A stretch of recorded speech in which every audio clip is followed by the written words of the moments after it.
Hi, I'm Brooke Morales, and it is Saturday where I live, and I'm going to paint today's windowscape.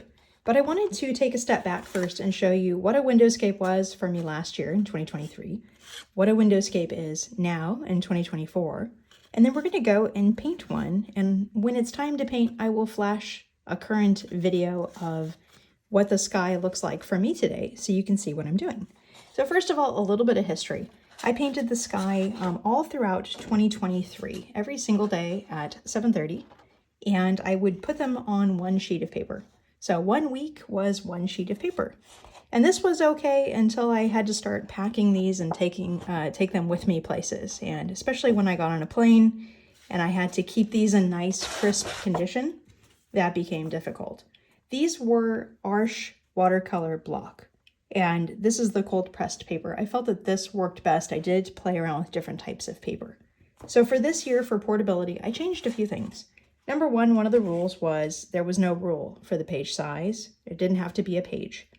And instead, I was going to put these on these 3x3 sheets of the same exact watercolor block, which is the Arches cold press, but cut up. So what I would do is, or what I'm doing actually, is taking this and measuring it out to 3x3, getting a little paper cutter, and then cutting that up.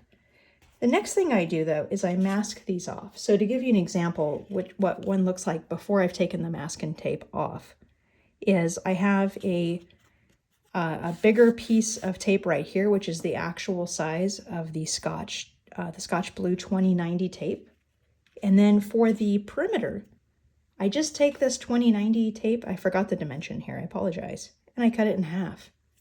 So let's go ahead and do that really quick, and then we'll get into painting today's sky, and I will show the sky once we begin. So first of all, we're going to take a blank sheet or card of paper. If you have a sketchbook you're working in, you don't even have to use masking tape. This can be however you want it to be. If you want it to live in a sketchbook, maybe just mark off a piece that you'd like, or just completely freehand it. One of the things I think is the most important thing about this process is not feeling like there has to be some type of rule around it. The point of it is to engage and notice and just get lost in a moment. Okay, so what I'm doing right now is I'm prepping this tape to cut it. So I'm having it straddle a line here. I'm grabbing a ruler out of my desk. And I'm going to take this half line right here. And for me, I use an X-Acto knife. If you use an X-Acto knife, please be very careful. And I don't get it where, I can tell this isn't a perfect cut, but that's okay. So I'm just going to take it as it is. And we'll do one more of these. I usually pre-batch and cut a bunch of these at once. But for this, we're just going to cut enough for what we need right now. So we'll need one more half, which means we'll have an extra half just kind of sitting out there. So I'll show you what I do with that too. The same thing, little piece of tape, straddle a line. I'm gonna get one that's a little closer to me. It makes it easier for me to cut. So I'm straddling a line here to show me just approximately where half lives, if that makes sense. Now I'm taking my ruler and I'm bumping it up to this line right here. And gonna cut it up. There we go. So for the rest of this, I won't need the X-Acto knife. I'm just going to put that away. Let's go ahead and mask this right here on the side. And then for all of the rest of the tape, what I do is I reuse a lot of these so they get curly when I reuse them. If there's a fresh one, I'll just take a pre-cut piece of my paper here, rough side up, very important if you're using this particular paper, and go ahead and plant that right on the cart. That one is partially ready for the future. Get it in the hopper and move that right here. So now I have my square prepped, And pretty soon I'm going to be writing down my weather data. I like to track the weather data for these each day so that I have an idea of what I was painting. So if you notice here, this was April 27th, 2024 at 6:15 p.m. It was 68 degrees, 12 west-southwest. So that means the wind speed was 12 miles an hour blowing from the west-southwest, and 2% CC means there was 2% cloud cover at that time. So just a barely cloudy day. And then I put the direction I'm facing when I'm painting that sky. So in this case, that was south. And most of mine are actually facing south. If it was a clear day, I'll write that it was a clear day. And lately, we've been having a lot more blue skies. So here's an example of one that wasn't so blue. Now, a couple things here, because I actually do get a lot of questions about this right here and why I use it. So first of all, this is just a clipboard. It's a small memo-sized clipboard. My husband clipped the top off for me. He actually cut it off with a little saw. You don't have to do that. I have another one I use a lot that still has the clip mount area on it. For this, I take my Art Toolkit paint palette, and I have a bulldog clip that I've affixed a magnet to using a bit of command strip adhesive. For this, I like to clip it on right here. The magnet used to be for when I would use a water pot that had a magnet on the bottom. I have since changed my approach to that, but I do find that when I'm painting the sky, it makes it easier for me to actually grab and tilt the board rather than having to try to get my fingers under it. So I've left the bulldog clip. It doesn't have to have a magnet on it, but since it was already there, it's just handy. And then this board is really helpful because when I paint my sky, you'll see soon, I oftentimes, to get a fair stroke, I have to overshoot intentionally the area of the card. And I don't want to get paint all over my desk. So this is really handy, and it's kind of like a little splash guard for my paint. What I do is before I start, I take a little bit of tape that I usually am able to reuse multiple times. And I tape down my card.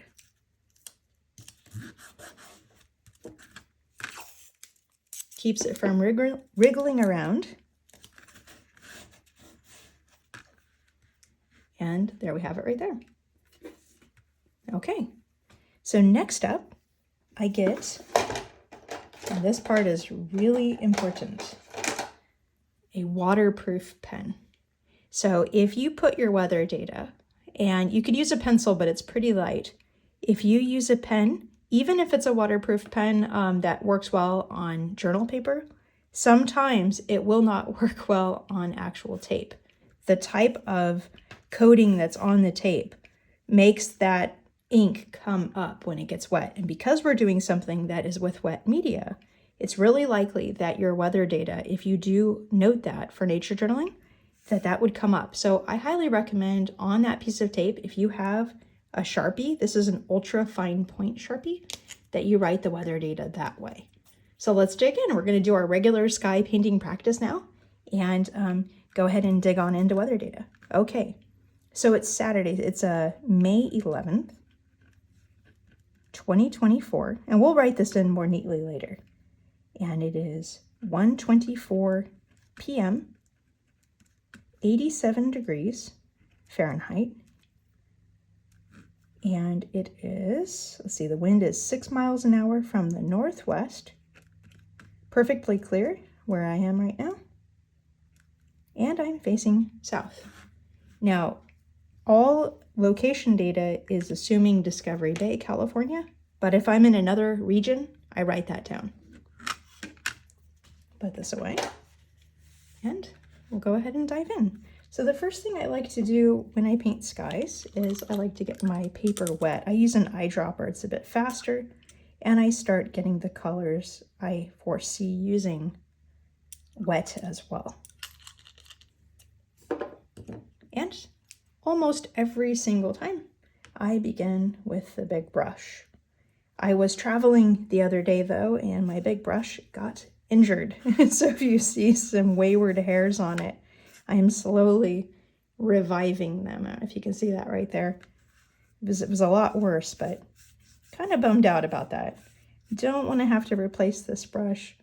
Might have to try to surgically bend those or do something else yet. So that's going to be a little bit of a challenge to work around today, but that's all right. We'll work through it.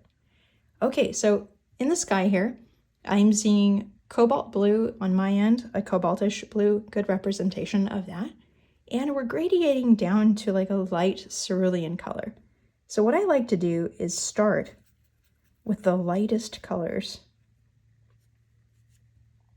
and blend those. These are a bit more saturated than I would like, but we're still going to go in pretty saturated simply because the colors are going to lighten by about 30% when they dry.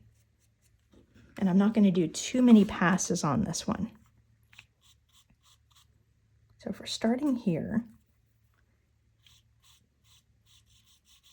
and I'm going to intentionally not meet in the middle yet. Well, I'm going to meet in the middle, but I'm going to start a little bit more fragmented at the bottom. So it's going to look a little odd for just a moment, but I'll explain what I'm doing. Sometimes while I'm actively painting, it's a little bit difficult to talk and paint at the same time. It's like chewing gum and doing jumping jacks and also calculating complex math problems. And you'd think that it wouldn't be such a challenge just to wave a paintbrush around and talk, but for me, it occupies a different part of my brain, or takes it up. All right, so if you notice, I didn't just take cobalt blue and just drag it completely all the way down. And that's because the visible part of the sky right now for me is not just a true cobalt blue gradient. There is a variation. And one of the things that's important and why I track the weather data is that you can tell a lot about the gradation or about the day that day, the values in the sky, by the time of day. So for example, right now the sun is high overhead. So there's not like a gradation or a color shift going one way or the other. And that's something that I try very hard to capture. I want to show a true representation of the sky. Now my gradient is getting a little messed up right now because those bristles are sticking out. So I'm just going to go back over a little bit and move that around. Okay. Now I'm going to do one more layer on this one because I do think it needs to be a bit more saturated. And for this one, I'm going to tint it just slightly bluer using a little bit of manganese. And that is going to be almost over the full thing, but very lightly. You have to be really careful at this stage because when you're going over something that's already been painted, especially if you're working on a type of paper that maybe can't hold the water as well or handle the water as well, it really does threaten to pull up those previous colors. And that's what's happening now. So I'm actually glad you're seeing this. You're seeing a problem building up here. You see how it's all segmented and not really contiguous here? What I'm going to do is I'm going to get some more water in my brush. And I'm going to do one bigger swipe, but very carefully so that I don't have this all bloom out. I'm going to start down, and I'm using gravity now a lot more than I was. And I'm having to do smaller drags of the brush to try to get those strokes working together and not get bloomed. There we go. Now finally, I'm debating one more layer of cobalt to about here. And I'm going to do that because I do want to be true to the colors I am perceiving right now. But this is where we're kind of, I feel like we're playing fast and loose with the sky, with our paints here. because just like I showed you, a problem can occur. The same is true for this pass. So we're going to be really careful as we get down to this line here. And I see some sections that I would like to pull out, but I'm going to have to leave them be right now, because if I go in, it's going to pull up the color. So the most important thing right now is I'm evaluating the color itself compared to what I'm actually seeing and trying to get that variation and the intensity dialed in as accurately as possible. All right. So the next step is I unmask these and I write in the weather data. For today, unfortunately, it is still so wet that if I were to try to take the tape off right now, it would really just destroy it. So what I'll do is I'll show you the process, but with yesterday's sky. And I'll write in the weather data for that so you get a sense of what I'm doing, but we're going to leave this one be right now just because, again, I don't want the water to actually overdo the masking area. So let me move this out of the way, and I'll still show you that same process. If you're wearing your watercolor sock to help mop up, I advise taking your sock off so that you don't get the paint that you just rubbed off on it onto your nice fresh white card here. Okay. I'm going to go ahead and unmask this other one.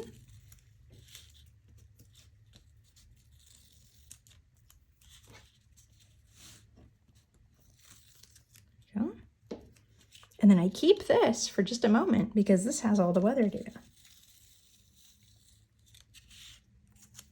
So I'm going to draw a really light line. I'm going to move this out of the way here. A light line just under the sky.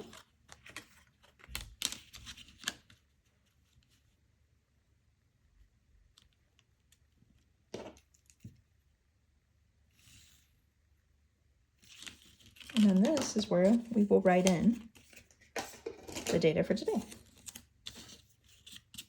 Okay. Well, actually for yesterday, that's right. So this is May 10th.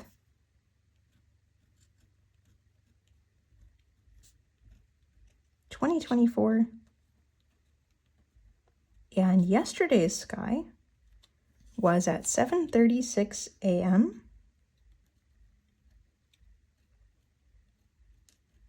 And it was at that moment 57 degrees when I was writing that data down. The wind speed and direction, it was 4 miles an hour west-northwest. I'm running out of room. Oh well, clear, it was clear. And I was facing south.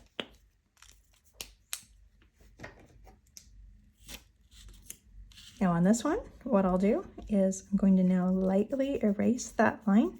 I suggest waiting a little bit longer than what I'm doing so that you don't smear. And then what I like to do is just get, especially if I've been using a tissue for painting the sky, like when I paint and blot out clouds, I just use that to wipe off the little eraser bits, and I can reuse this a little bit later. And then I use that to pick up the little bits. And so there's yesterday's. Let's see if today's is dry enough now to at least unmask it. And then I'll write in that data later today. When you're taking off the tape, if you're taking it off really early on, notice if you have some water on the edges. I would advise you just let it dry, and that will keep the paper from warping. But for this demo, I'm going to go ahead and mop that up and mop up the excess water and paint water right here, just to show you. Okay. I have tried light tape on these, but I've actually found that the blue tape helps me push my values more accurately. But when you are out in the field, if you paint these in bright sunlight, that could do a reverse effect, and it would be hard to measure what you're doing. So if you paint these outside, sometimes I do, I recommend using a white like Nichiban tape, because that tape will allow you to see the light blue that you're doing so that the dark blue doesn't completely overrun how you're noticing that blue. Okay, I'll save this so I can write it in later. But this is our sky for today. A little bit of that smearing that I was mentioning earlier, which is unfortunate. Try to get it as consistent as possible. I don't go back and redo these. These are snapshots of a real moment in my life, and I feel like if I were to just discard them, it would feel like I wasn't actually honoring that moment and the whole intention of this practice, which is to get lost in nature, just kind of engage in a more quiet, intentional way each day, and then move into the day and do some other things too. So I hope you had an opportunity to paint a sky. Thank you for joining me today. Take care as always, and I'll see you in the next sky.